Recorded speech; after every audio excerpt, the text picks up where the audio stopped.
제가 이 말씀을 가지고 여러분 신앙생활이 유익합니까? 라는 제목으로 말씀을 드리려고 합니다. 이 12월은 정말 온 인류가 기뻐하는 그런 축제가 있는 달입니다. 가난한 이들을 돕고 또 위로하는 그런 사랑의 그 구세군 모금통도 등장하죠. 거리에는 크리스마스를 위한 그 찬양들도 이제 등장을 합니다. 라틴어도 이 크리스투스하고 마사, 크리스마스가 이렇게 모여진 합성어인데요. 그리스도의 탄생을 기념하는 모임이라는 의미입니다.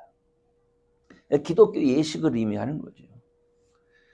이 기간 동안에 많은 사람들이 우리 주님이 오심을 축하하고 또 다른 모든 사람들에게 위로와 기쁨이 있기를 소원하면서 사람들을 예배의 자리로 초청한 날이기도 합니다. 그런데 언제부터인가 이 크리스마스가 즐겁고 기쁜 그런 것을 느끼지 못하는 날이 되어버렸습니다. 사랑을 나누려는 열심도 사라졌어요. 왜 그럴까 저는 생각을 해봅니다. 교회를 다니는데 신앙생활의 어떤 능력을 경험하지 못하는 사람들이 점점 많아진 거예요. 신앙생활을 하면 하나님께서 정말 나와 함께 하심도 내가 경험하고 그 하나님의 인도하심 또 그분과 이렇게 교제하는 것이 이게 느껴져야 되는데 전혀 그런 걸 느끼지도 못하고 그러다 보니까 교회를 다니면서 오히려 낙심하는 사람들만 많이 생겨지게 됐습니다. 그래서 저는 12월 첫 주 우리가 예배를 드리면서 우리들의 교회 생활이 여러분의 교회 생활이 정말 하나님의 위로와 능력이 채워질 수 있기를 소원하면서 오늘 이 말씀을 여러분과 나누려고 합니다. 오늘 본문 1절인데요. 그 말을 제가 여러분들에게도 나눠드릴 것 같은데 쉬운 성경의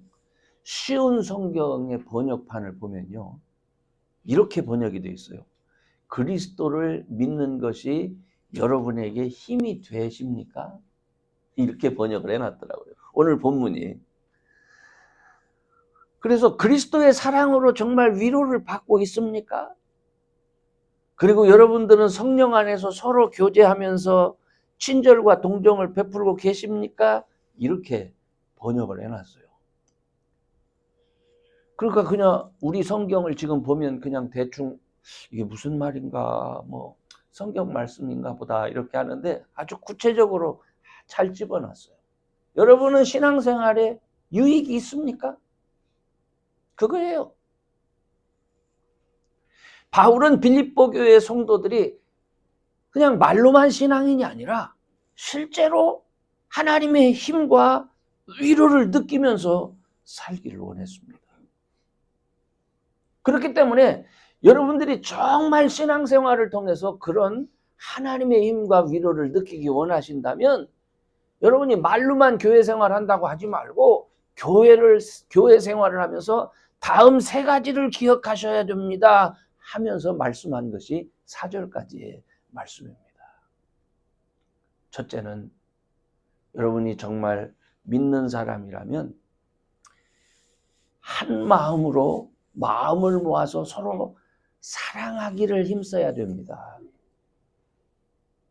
이게 신앙생활을 할 때 여러분들이 가져야 될 첫 번째 자세입니다. 마음을 모으는 훈련을 해야 돼요. 그리고 두 번째로는 겸손하게 늘 다른 사람을 인정해야 됩니다. 다른 사람 인정해야 됩니다. 신앙생활을 잘하려면 예수님만 잘 믿으면 되지 아니라는 게 예수님을 잘 믿으려면 마음을 자꾸 하나로 모아서 사랑하기를 힘쓰고 두 번째는 어떻게 해요?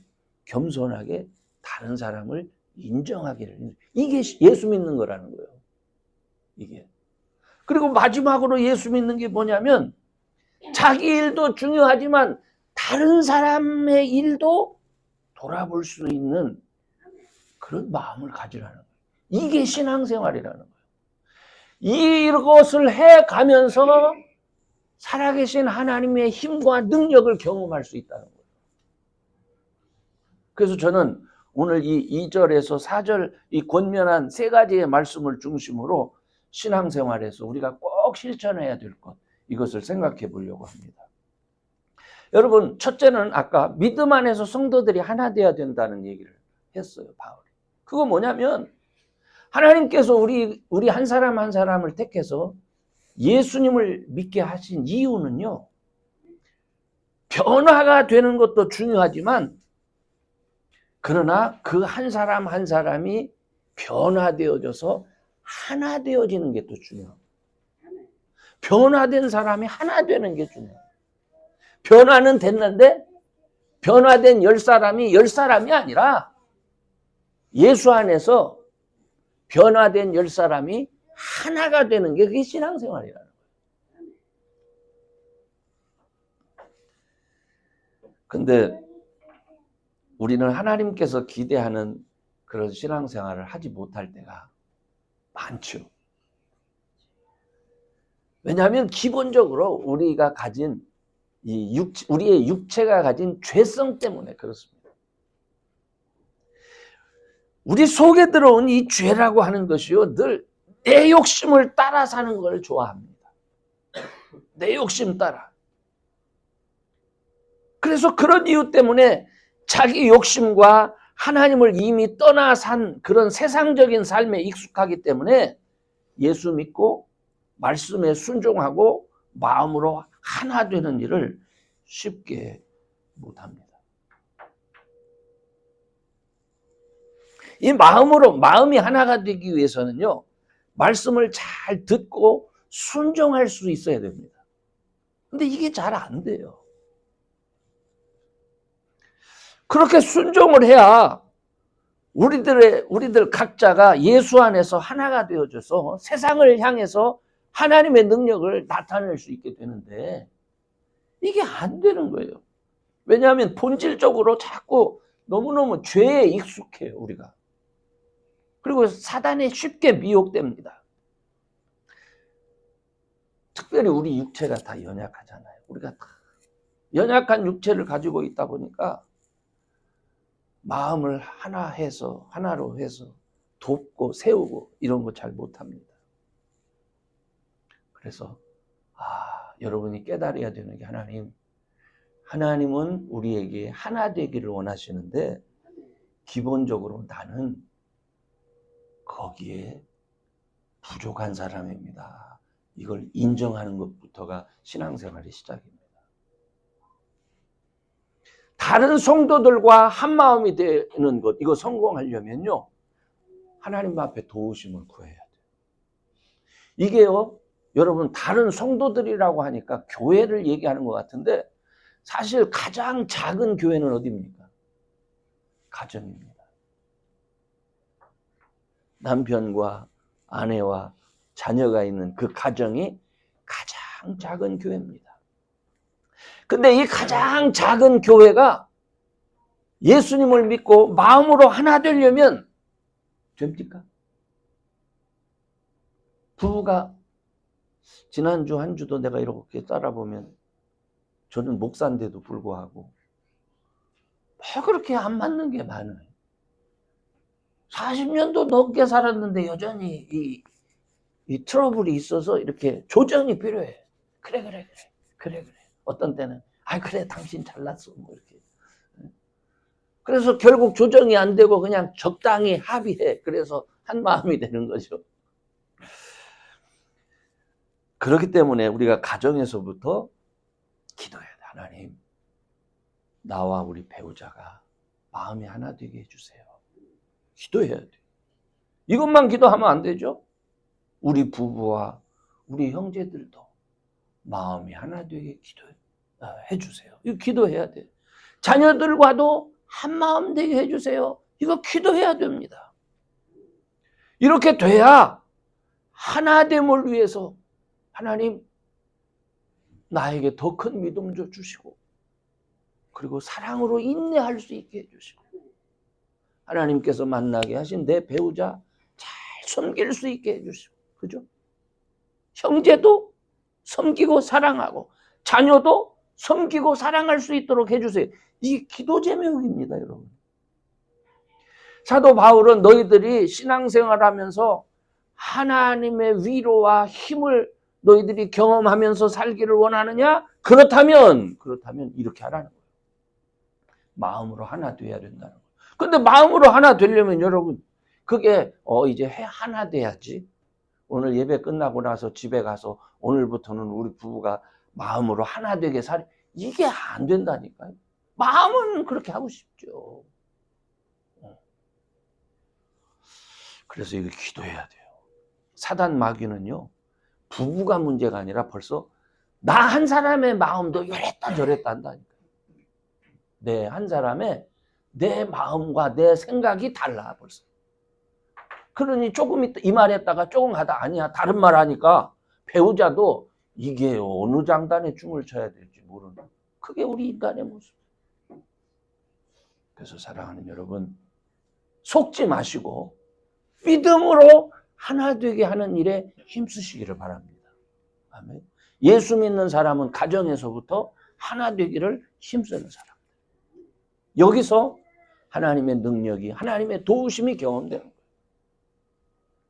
두 번째는 중요한 건데요. 나보다 남을 낮게 여기라는 거예요. 나보다. 이게 됩니까? 잘 안 돼. 더군다나 이제 연세가 70이 되면 내가 평생 내 경험이 있기 때문에 다른 사람이 얘기하면 그 헛소리 하지 마. 다 이렇게 내가 경험한 게 있는데. 그렇죠? 그런데 신앙생활이 정말 여러분이 하나님의 힘, 하나님의 위로를 경험할 수 있기 원하신다면 다른 사람을 인정하고 다른 사람을 높임으로 시작하라는 거예요. 절대로 교회 안에서 다툼이나 허용으로 하지 말고 겸손하게 다른 사람의 생각이 나의 생각과 내 주장보다 옳다 인정하면서 그게 신앙생활의 시작이라는 거예요. 여러분 사실 내 주장이 내 생각이 더 맞다 하는 이 말은요 교회가 다른 것보다 더 많이 생길 수 있습니다. 왜 그런지 아세요? 교회는요 특별한 기술이나 어떤 지식이 필요 없는 곳이에요. 이미 여러분이 경험하고 있지만은 우리가 사는 세상은 다릅니다. 벌써 휴대폰만 가지고 있어도 모르는 게 많아. 내가 모르는 게 많아서 이 얘기를 누가 하면은요 나는 입을 다물어야 돼. 잘 들어야 돼. 그죠? 그런데 교회는 어떻습니까? 교회는요 2000년 전부터 지금까지 별로 변한 게 없습니다.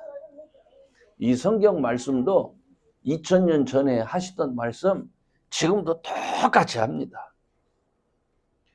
그러니까 수없이 변하고 새로운 것이 있는 세상에서는 변한 게 많아요. 그래서 내가 모르기 때문에 전공자, 기술자, 재능 있는 사람 그거 다 인정합니다. 근데 교회는 목사가 박사학위를 가지고 있었다 하고 봤자 성경 안에 있는 얘기예요. 그렇죠? 그러니까 무시할 수 있어. 그렇지만 여러분 분명히 하나 알아야 되는 게 있어요. 하나님의 말씀은 변하지 않는데 믿음에 순종하는 방법은 아브라함 때부터 지금까지 변한 게 하나도 없다니까요. 그런데 사람이 하나님을 섬기는 방법은 달라졌어요. 변해왔어요. 지금까지도 변해왔어요. 여러분이 예수님 찾는 방법 변해왔습니다. 그러다 보니까 자기들이 성경이 변한 게 아니라 자기가 변했는데 그걸 모르니까 사람마다 교회에 오면, 특히 이민교회에 오면 어떤 일이 벌어지냐면 각지에서 모이잖아요. 각지에서 모이니까 자기가 다니던 교회 생활을 그곳에 와서 이렇게 해야 된다고 주장을 합니다. 20곳에서 오면 20곳에서 온 사람들이 다 이렇게 해야 된다고 주장을 하면 어떻게 되겠습니까? 그죠? 성경은 변하지 않았는데 왜 그렇게 사람들은 이렇게 달라졌고 믿음의 방법도 틀려졌는지 모르겠어요. 그래서 교회에 오면 막 주장해요. 그러면 그때 누가 제일 약한지 아십니까? 목사가 제일 약해지는 거예요. 다 양보해야 돼. 맞습니다. 맞습니다. 그래야 교회가 평안해요. 이게 좀 이상하지 않습니까? 목사가 전공자인데 목사가 다 양보해야 되는 그런 모습이 오늘날 교회입니다. 왜 그렇게 됐을까? 왜 그렇게 됐을까? 여러분, 사람은요, 다 인정받고 싶어 하는 그런 마음이 있어요. 그러면, 더군다나 우리가 이민 생활을 이렇게 하다 보니까, 뭐 자녀 세대는 또 다르지만, 이민을 막 온 세대는 정신없이 일만 했어요. 일만 했어요. 그 토양 위에서 자녀들이 성장했는데, 커보니까 자녀들이 보니까 그 부모들 우습거든. 그렇죠? 지들이 다 잘해서 그냥 큰 줄 알지 그 밑에 얼마만한 희생이 있었는지는 또 모르잖아요. 그러다 보니까 속구네. 그래서 꿍 하고 있었는데 교회까지 와가지고 내가 교회까지 와서 내가 조용히 있어야 되느냐 하는 그런 마음이 생기는 것 같습니다. 그러다 보니까 교회 오면 왜 그렇게 허풍치는 사람도 많고 큰 소리 치는 사람도 많고. 근데 놀라운 것은요, 예수님은 이걸 하셨어요. 그래서 예수님은 죄인과 세리의 친구가 되어주셨어요. 세상 사람들이 인정하지 않는 죄인과 세리의 친구가 되어준 다음에 그 친구들한테 뭐라고 얘기를 하느냐? 너희들 세상에서 높이 되기를 원하느냐? 너희들 세상에서 1등 되기를 원하느냐? 가장 낮은 사람이 되라. 섬기는 사람이 되라. 예수님이 그렇게 말씀하신 거예요. 이거는 굉장히 중요한 말씀입니다. 여러분, 신앙생활은요, 주님을 알면 알수록 다른 사람을 나보다 낮게 여기는 거예요. 그래서 다른 사람의 말에 귀를 기울여 주는 거예요. 다른 사람을 나보다 낮게 여겨준다라고 하는 말이 무슨 말인지 아시겠습니까? 다른 사람의 말을 들어주기 시작하는 거예요. 정말 다른 사람을 인정하지 않는 사람의 특징이 뭐냐면 다른 사람은 말을 못하게 해요. 말을 못해. 다 알아. 벌써 다 알아. 말 안 해도 아니까 당신은 말할 거 없어. 내가 이렇게 시키는 대로 해. 이렇게 되는 거예요. 이런 일이 많아요. 그렇게 되면 여러분, 하나님의 돕는 은혜, 하나님의 돕는 능력을 경험할 수 없습니다. 마음 아파, 힘들어. 그렇지만 참고 섬기면서 다 들어주고 인정해주고 덮어줄 때 하나님이 그 마음을 하시는 거예요. 내가 네 마음 안다. 내가 네 마음 안다. 그래서 세상 사람은 그를 우습게 여기지만 하나님은 그를 높이시는 거예요. 이거를 경험해야 신앙생활이 기쁜 거예요. 감사한 거예요. 아멘.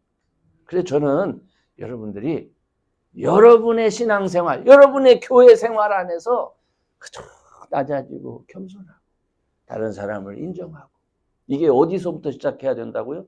가정 안에서. 내가 보니까 남편이 영 몰라. 그래도 그 남편 우습게 생각하시면 안 돼. 들어줘. 속이 터져도 들어줘. 우리 아내가 보니까 속이 터져. 제가 그럴 때가 많아. 근데 어떻게 인정해야 돼. 인정. 당신 나보다 나. 인정. 이게 뭐라고요? 이게 교회예요. 그렇게 할 때 하나님이 그 가정을 축복하시는 거예요. 하나님이 그런 교회를 축복하시는 거예요. 세 번째는 어떻게 하라고요? 자기 일만 하는 게 아니라 좀 제발 다른 사람의 일을 돌아보라. 무슨 소리 하십니까? 지금 내 일도 바빠 죽겠는데. 그렇죠. 이게 오늘날 세상이에요. 내가 지금 얼마나 많은 일을 해야 되는데 왜 나를 이해하지 못하고 뭐 오히려 도와달라고? 이런 생각을 가지면서 오늘날을 살아가죠. 근데 성경은 뭐라고 말합니까? 네 일도 물론 잘해야 되겠지만은 다른 사람 돌아보고 신경 쓰는 사람이 되라. 그렇게 얘기를 하고 있어요. 제가 이 말씀을 묵상하면서 오늘날 사람들은 왜 이런 일을 못할까? 여러분, 우리는요, 세상에 의해서, 세상은 예수님 잘 못 믿도록 만드는 것이 세상입니다. 요즘에 AI가 지배하는 세상이 사실 됐어요. 가만히 보면. 그러니까 그 AI에 의해서 사람들이 AI가 항상 가장 효율적인 방법, 가장 사람을 잘 다루는 방법, 이런 것들을 관리자들한테 이렇게 줘요. 관리자가 볼 때 너무너무 좋아. 그래서 그 관리자가 AI의 힘을 빌어서 사람들을 이렇게 운영을 하는데 아주 사람이 지쳐가지고 어떻게 할 수가 없을 정도까지 다른 생각을 할 여유를 안 주고 막 돌리는 거예요. 근데 성경은 뭐라고 얘기합니까? 사람들은 그렇게 몰두하다 보니까 건강도 잃고 주변도 돌아보지 못하는데 성경은 그렇게 하지 말아라. 또 그렇게 하지 말아라. 할 수 있을 만큼 해. 네가 할 수 있을 만큼 해. 물론 충성하는 거 중요하다. 신실한 거 중요하다. 그러나 네가 네 일 하면서 주변도 돌아볼 수 있을 만큼 하는 거야. 그렇게 그냥 하나님은 그거 원하지 않으셔. 안식일도 지키고 예배도 드리고 명절도 지키고 축하하고 그죠? 축제도 있고 이렇게 살아가는 거 이렇게.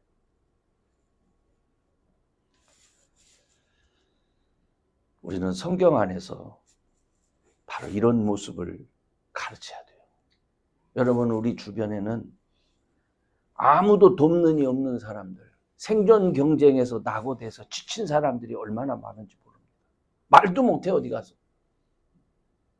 그런 사람들을 찾아가서 손 내밀고 쉬지 못하고 넘어진 사람들을 찾아가서 위로하고 주님 사랑을 나타내는 그런 삶을 살으라는 거예요. 네 일만 하지 말고 네 일만. 네 일만. 저는 우리 모두에게 이런 마음이 준비될 수 있기를 소원합니다. 아멘.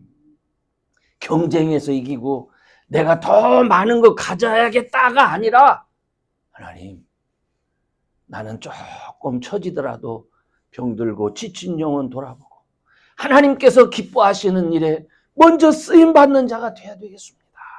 이렇게 하면서 기도하는 그런 여러분 꼭 되시기를 바랍니다. 아멘. 신앙생활은 하나님 앞에 자기를 준비하는 거예요. 하나님 복 주시옵소서.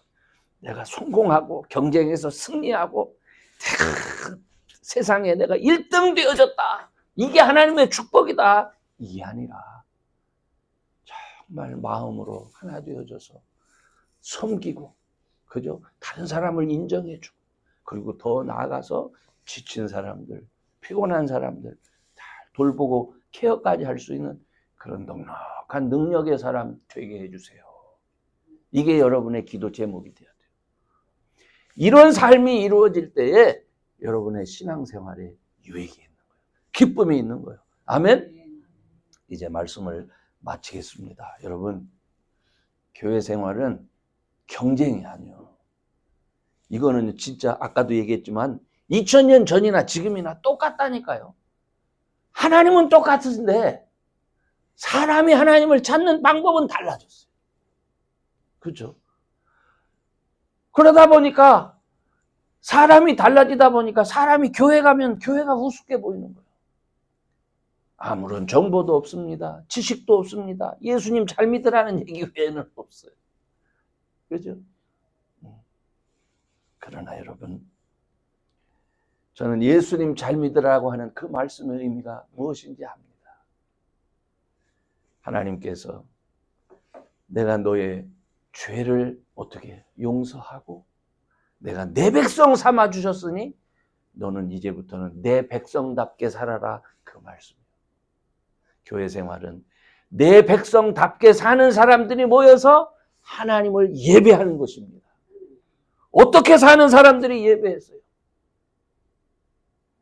마음으로 하나가 되어서 사랑하기를 힘썼고, 겸손해서 낮아져서 다른 사람을 인정하기를 힘썼고, 경쟁에서 이기는 것이 아니라 내일도 중요했지만 그러나 다른 사람을 돌아보아서 그들을 격려하고 세워주는 일에 힘썼던 사람들이 하나님의 도우심으로 그럼에도 불구하고 나의 삶을 축복하시는 하나님을 경험하면서 감사해서 기뻐서 찬양하면서 그래 나와서 예배하는 것, 그게 교회 생활입니다. 저는 여러분의 생활 속에 바로 성경이 말하는 이 모습이 꼭 경험될 수 있기를 주의 이름으로 축원합니다. 아멘. 기도합시다.